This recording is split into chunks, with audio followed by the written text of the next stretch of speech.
सकाळचा धुकट वारा अजून शाळेच्या अंगणात बसलेलाच होता.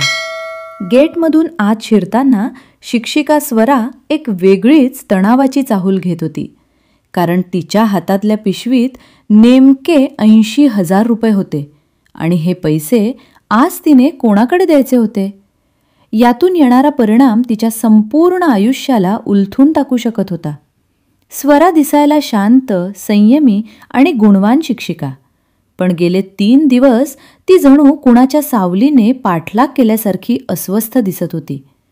शाळेतल्या शिक्षकांपैकी कुणालाही काही समजत नव्हतं, पण तिच्या चेहऱ्यावरील त्या दडपलेल्या भीतीत काहीतरी वेगळंच सत्य दडलं होतं. त्या दिवशी शाळेच्या ऑफिसमध्ये प्रवेश करताच तिला दिसले सर मुख्याध्यापक अनिकेत.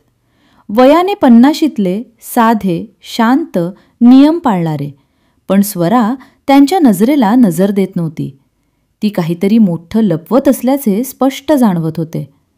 स्वरा मॅडम, तुम्ही ठीक आहात ना? अनिकेत सरांनी विचारलं. आवाजात काळजी होती, पण स्वराला वाटत होतं की आजच्या दिवसात एक छोटं उत्तरही तिचं रहस्य उघड करेल. हो सर, ठीक आहे. एवढंच पुटपुटून ती स्टाफरूमकडे गेली. स्टाफरूममध्ये बसल्यावर तिचं मन मागच्या आठवड्यात घडलेल्या प्रसंगांकडे परत गेलं. शाळेच्या अकाउंट सेक्शनमध्ये अचानक एक मोठा आर्थिक गैरव्यवहार उघड झाला होता. शाळेच्या विकास निधीतील 2 लाख रुपये गायब, रेकॉर्डमध्ये खोटी सही आणि त्या सहीच्या बाजूला एक सावली जिच्यात सरांचं नाव ढकललं जाणार होतं.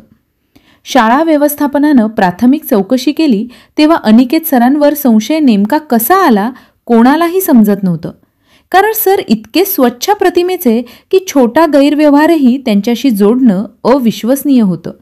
पण खात्यातील खोटी नोंद करणाऱ्या व्यक्तीनं धमकी दिली होती की जर त्याला पैसे नाही दिले तर हाच संशय सरांवर कायमचा वळवला जाईल आणि पुरावेही तयार करून ठेवले जातील.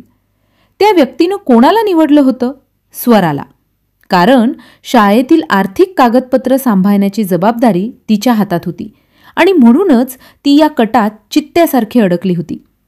ते पैसे उद्यापर्यंत मिळाले नाहीत तर मुख्याध्यापकांची वाट लागेल आणि दोष तुमच्यावरही येईल, त्या अज्ञात व्यक्तीनं तिला फोनवर सांगितलं होतं. आवाज कधी पुरुषाचा वाटे कधी बदललेला, पण धमकी स्पष्ट होती. म्हणूनच स्वराला ते 80,000 रुपये द्यावे लागत होते. ती रक्कम तिच्यासाठी खूप मोठी होती, पण सरांची इज्जत आणि शाळेचं नाव वाचवण्यासाठी ती काहीही करायला तयार होती. तरी तिच्या मनात एक प्रश्न सतत ठोकत होता. या सगळ्याचा अंतिम सूत्रधार कोण?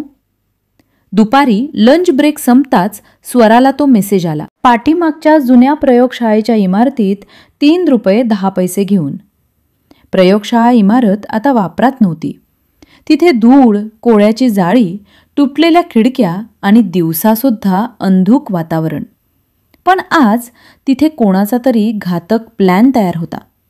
नेमका 3:10 स्वरा त्या ठिकाणी पोहोचली. हातात पिशवी गट्ट पकडलेली, धडधड वाढलेली.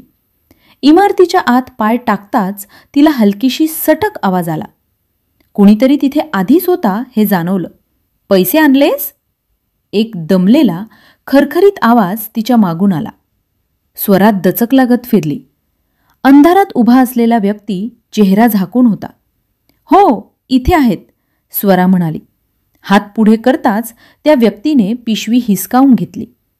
सरांवरचा आरोप उद्या हटेल आणि पुरावे नष्ट होतील, पण तू लक्षात ठेव, एवढ्यावर तो पुढे बोलणार.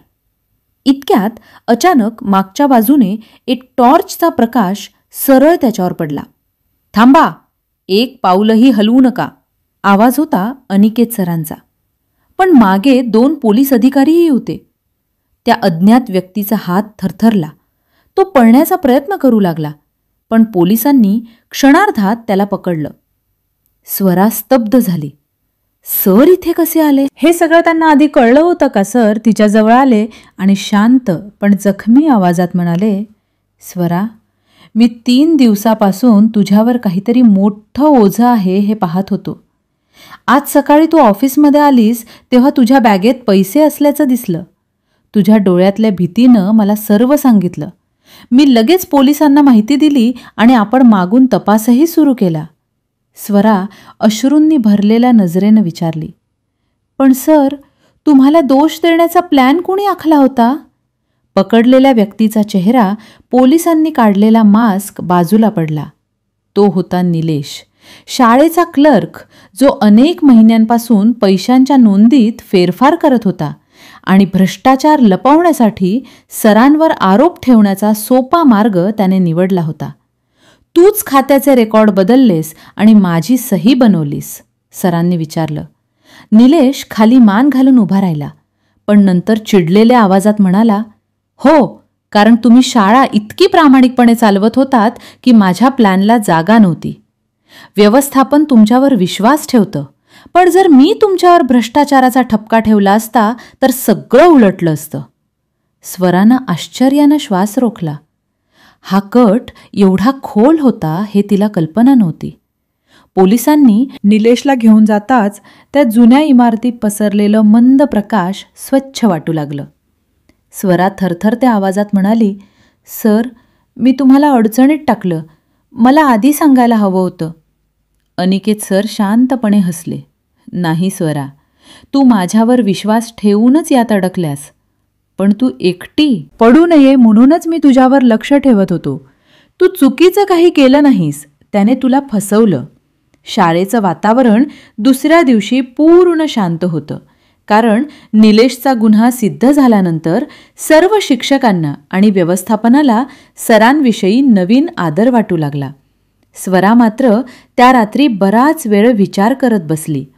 ती जे पैसे घेऊन गेली, तिची भीती, तिचं धैर्य आणि सरांनी तिचा विश्वास जपण्यासाठी घेतलेला धोका, या सर्वांनी तिचं आयुष्य बदलून गेलं होतं. शाळेच्या अंगणात उगवलेल्या नव्या प्रकाशात तिने जाणवलं की कधीकधी वाईट काळात सर्वात मोठा आधार आपण ज्यांच्यावर मनापासून विश्वास ठेवतो तेच देतात.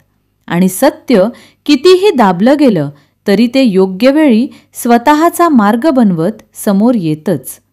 जर तुम्हाला असेच नवनवीन व्हिडिओ हवे असतील तर चॅनलला लाईक, शेअर आणि सबस्क्राईब करायला विसरू नका. धन्यवाद.